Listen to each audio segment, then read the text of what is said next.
Fish products are one of Uganda's biggest exports. When greeting a visitor, the Baganda people of central Uganda will often ask, Erade. Literally, is the lake calm?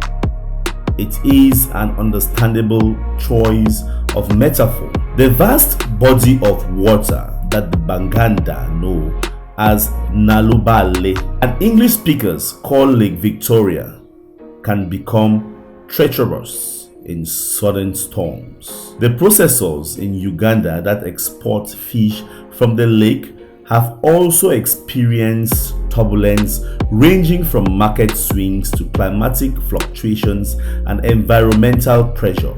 At one time, there were over 20 fish factories operating in Uganda, mostly exporting Nile perch fillets, but that number had fallen to just 5 in 2017 after a dramatic decline in fish stocks.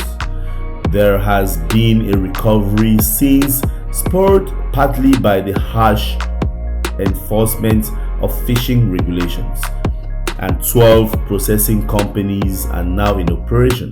But the industry continues to be buffeted by challenges, says Sujal Goswami, the general manager of Karmic Foods and chairman of the Uganda Fish Processors and Exporters Association. There has been a substantial decline in the resource that we need for the factories, he says. We are operating below 20% of our capacity. You see, this lake has not been properly taken care of for many years. Apart from the perennial problem of overfishing, the catch has also been affected by rising waters, which last year reached their highest level since records began more than a century ago.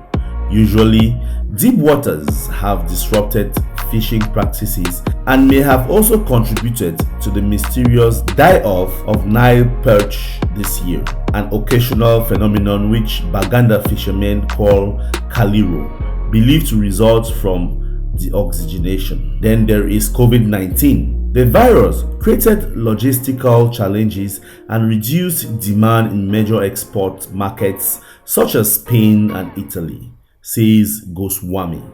Overall, he says the situation for Uganda fish factories is the worst of all times. Exports by UFPEA members fell from $128 million in 2019 to $73 million in 2020, a 43% decline. And yet, fish exporters believe that with the right management, there is still plenty of potential in Uganda.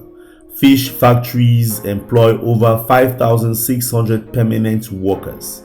The entire fish value chain creates jobs for more than 1 million people, including fishermen, transporters, boat builders, and others. Fish products are Uganda's second largest export after coffee, discounting the re-export of smuggled Congolese gold. Local people have fished in Lake Victoria for centuries, but commercial fish factories only took off in 1991 when the government banned the export of unprocessed Nile perch. It also removed a state monopoly on fish processing and privatized the single government-run factory.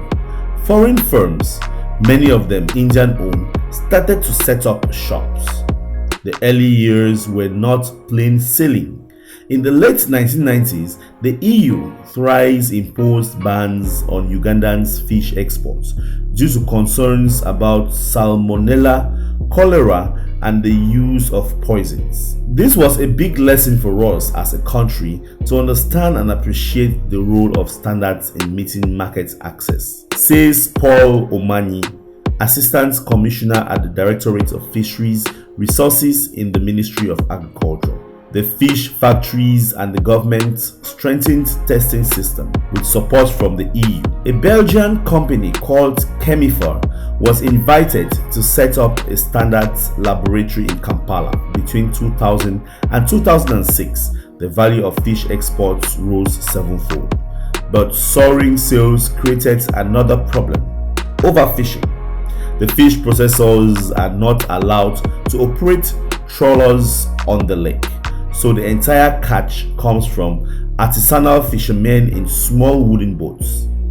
Fishermen generally sell to traders, who in turn sell to Nile perch to exporters, while also dealing in local and regional markets. By the mid-2000s, it was clear that this entire chain was stretched by dwindling stocks. Fishermen were catching immature fish using finely meshed nets. Goswami says that the processors introduced a self-policing mechanism in 2007 where factories refused to take fish below 20 inches in length. There you have it, guys. That was the latest news about fish farming in Uganda. Hope this added some value to the information that you're looking for. If it did, leave us a thumbs up and also make sure you share this video. Don't go anywhere without subscribing and also turn on notification so each time we upload a new video, you'll be the first to know. Thank you so much for watching, and I'll see you in my next video. Bye bye.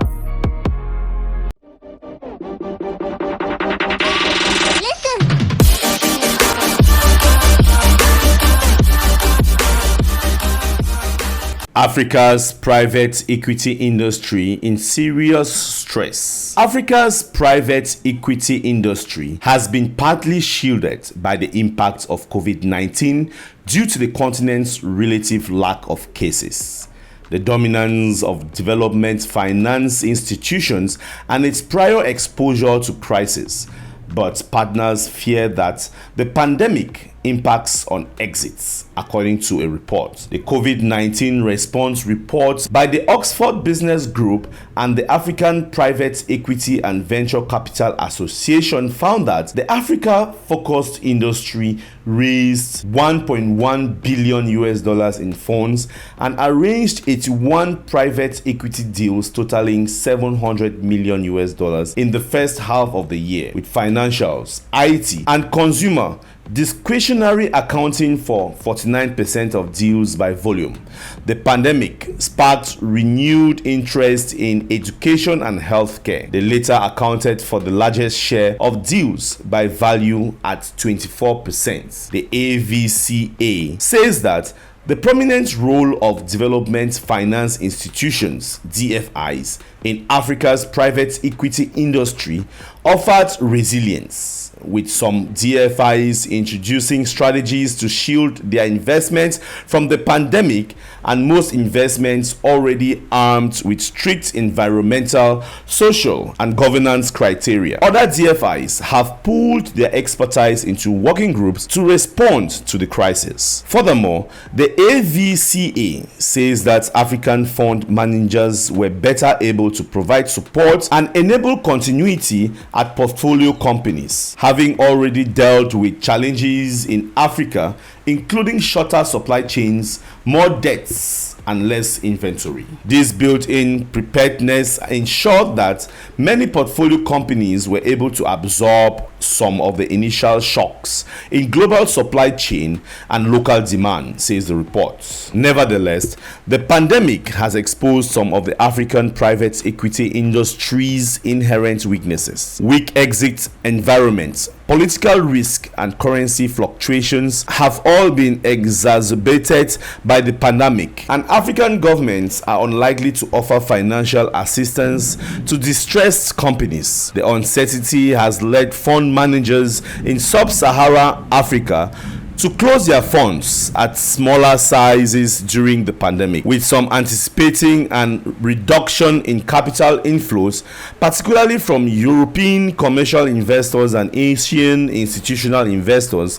An AVCA survey in April found that 49% of respondents expected a 6 to 12 months delay in capital deployment. Over 90% of respondents listed the financial impact of the pandemic as their top concern, with over half concerned by a potential global recession, and around 45% fearing a dip in consumer confidence that has impacted confidence around exits, with 57% saying that exit opportunities were the greatest challenge in Africa in the small or medium term. 13 exits were recorded in the first half of 2020 compared to 25 in the first half of 2019 and 45 for the year.